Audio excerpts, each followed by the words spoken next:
Refrigerator Full of Heads, issue 3, which I have to confess, I this one was a casualty in the the day of reading books for recording. Are you blaming Christmas revelry?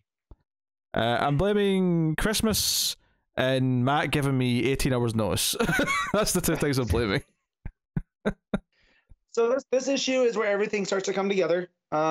It opens with the guy whose head got cut off and he escaped into the woods. He rolled down the hill.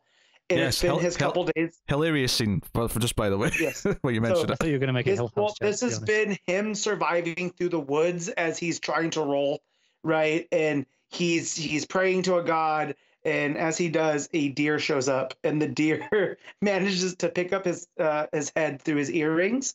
Remember, he was a biker with all the piercings, and basically carries him out of the woods.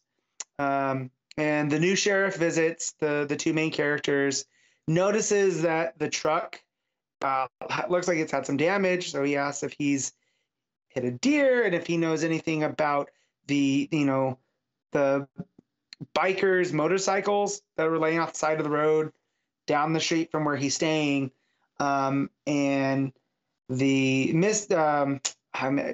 main lady comes out and tells the sheriff that they're with the Department of Defense and they're investigating the corrupt police department that's there, and that they know who this guy is, that he used to be a biker, that he worked for Clausen, and he knows more. So as he starts fighting the two agents, he's got the guy on the ropes, the main character, and the girl comes up from behind him and lops off his head. So they have another to add to the refrigerator. And then the bikers get word that they have June. They bring her in, say that, hey, we know what you did last year. That we find out that took place in September. And so now this is the next summer. So it's been about 9-10 months since she was out there. And this is where you find out why they want all these weapons, and that each of the weapons were purportedly forged by the gods. So you have the Sword of Hugin and Munin, which are Odin's ravens. When it stabs you, all of your memories and your knowledge until you die go to the person holding the sword. Then you have the Fenrir dagger, which we saw in the first issue, that when it stabs you, it binds you and you can't move. And then there's the belt of Jorgmundur, which is the Midgard serpent. They don't exactly describe what that does, so I'm sure we'll see it. And then, of course, the first one that was forged, and the axe of Yggdrasil, that if a person wields all four, they basically become a walking, an earthbound god. And they know that June had it. And as she's, keep claiming she doesn't know what's going on, the main biker girl says that she's going to stab her and just get the memories, the Hugin and Munin sword. And as she's, getting ready to run her through, the bikers bring in the head of the guy that got picked up by the deer at the beginning.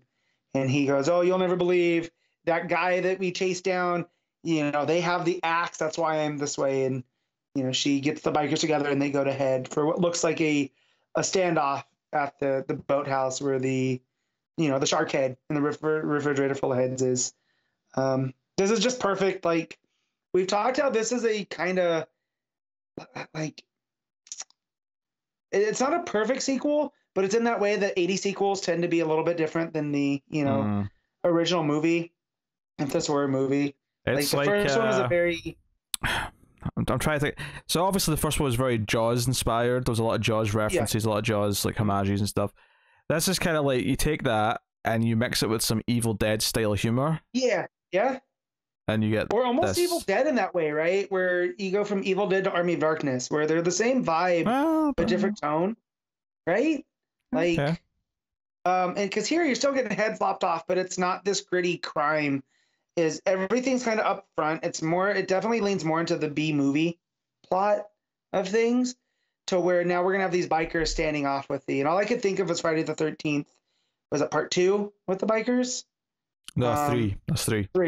3 with the bikers, and them ending up, it's not going to end up well for them at this house. And I hope it involves the shark head that's in the boathouse, but yeah, it's really building on that mythology and, what Hill did. So this new writer, it's really having a lot of fun. And it one of the highlights of my week was when we saw that rolling head going through the forest trying to get back to survival, and yeah, so highly recommend for Dreadful Head. So catch up on it, Pete. It's a whole lot of fun, and I'm gonna give it 8.5. Oh yeah, nice. I dug like that stuff with the rolling head last issue was breaking me. So like I'm totally down. It was just easily the one that was the at the bottom end of the priority in terms of like either important books or big prestige books or whatever else we had this week. To be honest, with all the Christmas festivities, I forgot I had it until I went to move some other comics and it was sitting underneath, and I was like, oh yeah, I have to read this.